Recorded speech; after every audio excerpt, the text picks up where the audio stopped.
We are not intimidating anybody, not even the Chinese officials. We are just stating the sense of the Senate, and most of us the majority are in unison, no? In standing up for what is right, and again fighting for what the UNCLOS ruling has given our country, no? Yung kumbaga, kung ano yung karapatan po natin, pinaglalaban na natin. We exhaust all diplomatic means. Yun naman tayo eh. We do not want war. Huwag nila pagbibinta ka kami mga senador na pro-war daw kami.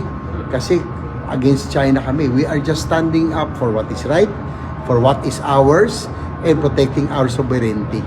So, yun means kailangan madaan sa pag-uusap. Dahil hindi naman natin kaya ang China. Superpower sila.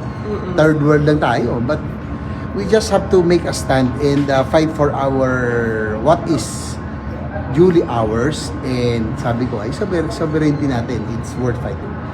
Well, si Presidente, at least, he's been diplomatic about it, no? Na sabi niya, no need for that. Pero,